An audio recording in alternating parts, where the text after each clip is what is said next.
everyone that is here today. I am Zoe, you all probably know that already, and I am in the storytelling category, where we have 7 minutes to tell one of the stories from our packet of stories, and we get time signals, and we're agreeing on how well our intro is, or how well we tell the story, basically.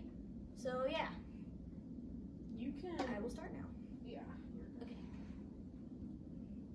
Have you, or anyone you know, ever tried to change something that hypothetically couldn't be changed? Like, say, the tide?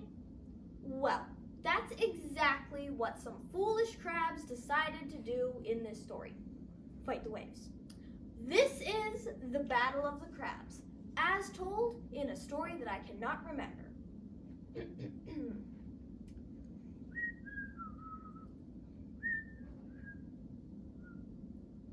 Oh, hello there. I'm so sorry, didn't see you. I assume you're here for the story? No? Well, you're gonna hear about it anyway. This is a story of passion, betrayal, angst, and most of all, lots and lots of crabs. Yes, this is a story of crabs and water and one random land shrimp that's there for some reason. This is a war. Once upon a time, in a shore far, far away, there lived a very peaceful and loving colony of land crabs that had no enemies whatsoever. Well, that's not entirely true. They were quite a bunch to be distrusted, and they did not trust anyone, especially the waves. The waves, they sing all night. I can't sleep. The babies, they're always crying. And when they cry, I cry. Yes, the waves were a very big problem in this community.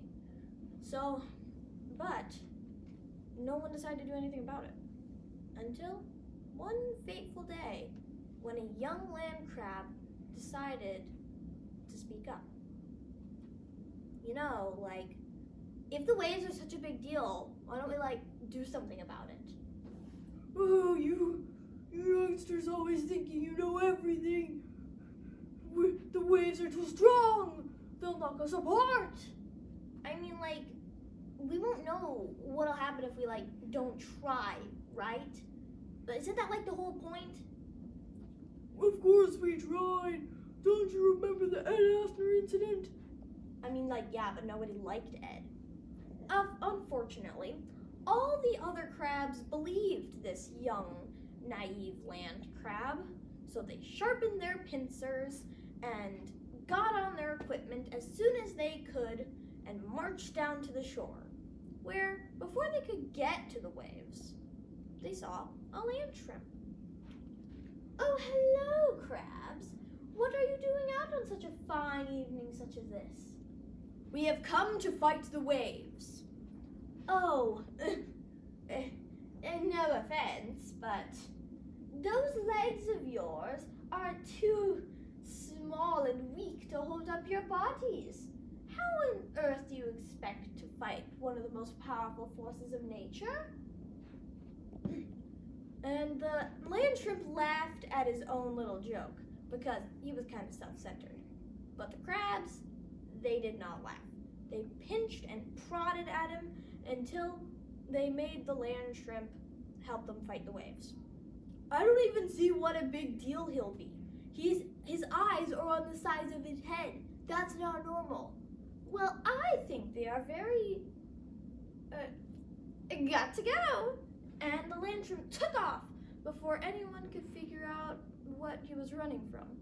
As they turned around, a huge wave swept over them, dragging them out to sea and drowning the poor crabs. A couple days later, the wives were wondering why their husbands had not come back yet. Where are our husbands? They should be back by now. What if they're hurt or worse? Calm down. I'm sure they're just taking a while. You know, like, I don't even care if they don't come back. Let's talk about football. Crabs don't even have football! Despite the other lady crab, the rest of them decided to go out and figure out where their husbands had went, what was wrong with them. So, the next evening, they went out to the shore, leaving their kids at home. But on their way, they met a land shrimp. Oh, hello, beautiful crabs. What are you doing out on such a fine evening such as this? We've come to find our husbands. They haven't been back in forever. Yes, your husbands. That is got to go. And just as he did with the male crabs, the shrimp took off, leaving the rest of the lady crabs befuddled. And before they could turn around and find out what he was running from, a huge wave swept over them, dragged them out to sea, and led them to the same watery fate as their husbands. The very next day, the little crabs were wondering why their parents had not come back yet. Where are our parents? They should be back now. Don't they love us? Don't be ridiculous. Of course they love us. They're just taking a while. I think that we should go and see what's keeping them so long. After all, we are the next generation. Therefore, we have to be more independent. I agree. So, as soon as they could, which was in the morning, they went out to go find out what was wrong with their parents. Why had they not come back yet? But on their way, they met a land shrimp. Oh, hello, young crabs. What are you doing out on such a fine morning like this? We've come to find our parents. They've been gone forever. Yeah, do you know what happened to them? Have you seen them? Ah, yes, your parents. That is a very sad story. And as the land shrimp told them the sad fate of their parents, a newfound hatred for the waves was formed between these crabs. And that is why, to this day, whenever you visit the beach, you can see land crabs scurrying back and forth, snipping and snapping at the waves, and retreating whenever the tide got too rough. The end.